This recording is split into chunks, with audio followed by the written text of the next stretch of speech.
Hello, my friend. This is Clyde. It is show and tell.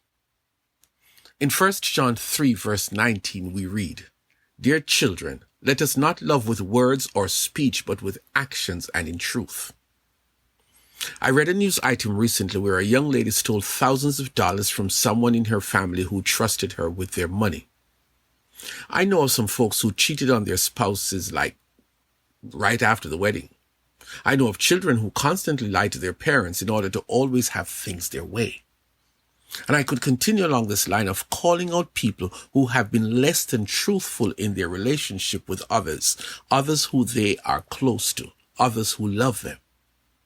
There seems to be the willingness to deceive and be dishonest to the person you love or claim to love, and it seems as if mainstream society has grown to accept this as okay. Let us examine this simple text that packs so much punch. This is a great day when love is celebrated in many places, but we can take the time to renew some guidelines in our minds to maximize the worth and joys of a love-based relationship. Have you ever heard a guest say that they're anxiously looking forward to attending a wedding ceremony because the thing they want to experience most is to hear the vows that the two people will exchange? That would hardly be a yes. The vows form a standing order of a wedding ceremony, but some people soon forget what they said or what was said to each other. Here is one of the most commonly used vows. It comes in two parts. Firstly, the officiant will recite this question to the groom and then to the bride and waits for an answer. It says, "I, so-and-so, will you take so-and-so to be your wife? Will you love her, comfort her, honor and protect her, and forsaking all others be faithful to her as long as you both shall live?" The groom will likely say, "I do." Then there is part two, the more significant of the two vows. In this vow, the officiant will lead the groom first and then the bride in reciting this statement in the first person. "I, Clyde, take you, Pat, to be my wife, to have and to hold from this day forward, for better, for worse, for richer, for poorer, in sickness and in health, to love and to cherish, till death us do part, according to God's holy law. In the presence of God, I make this vow." These vows are meant to be binding. You have just made a covenant between both of you.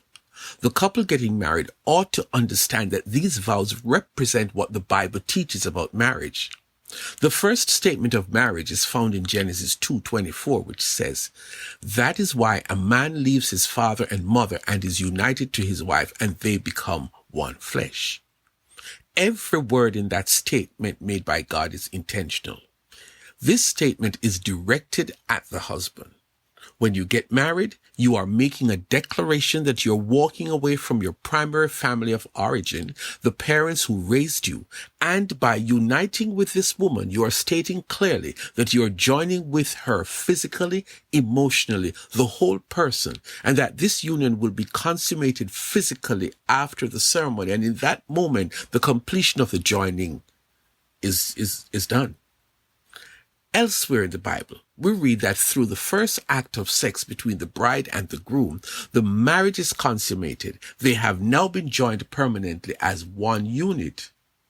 Therefore, you understand what Jesus was saying in Matthew 19 and verse 6. So they are no longer two, but one flesh.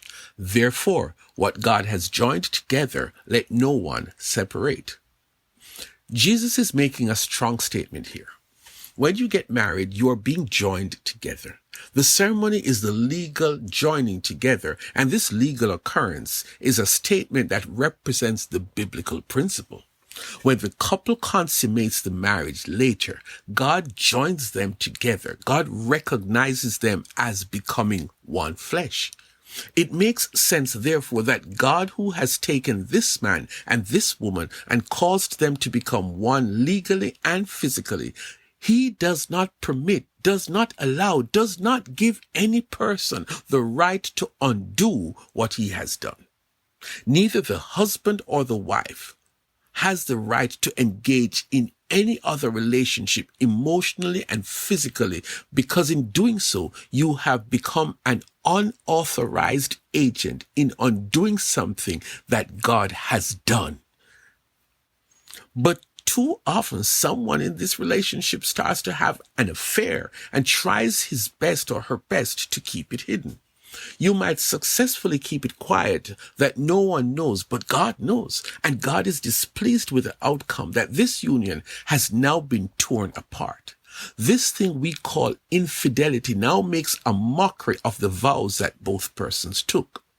One, maybe both persons in this marriage choose to be unfaithful, and you have disobeyed the text, which says that we must not say fancy vows in our wedding ceremony that represents love, but we must live out those vows with actions, with truth.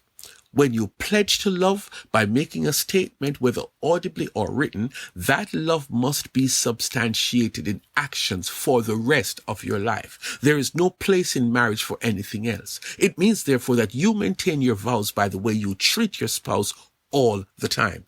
You continue to be kind and be devoted, to care for your spouse in good times and bad times, to seek to make your spouse happy by staying true to your vows. The text says that we are not about the elaborate or simple wedding ceremony, but we are committed to show love to our spouses, not once a year, not occasionally, but all times. I have a responsibility to say I love you to my wife for all the times that we are alive, not just words, but actions. That is love. That is true love. That is the only love that God expects of us, his children.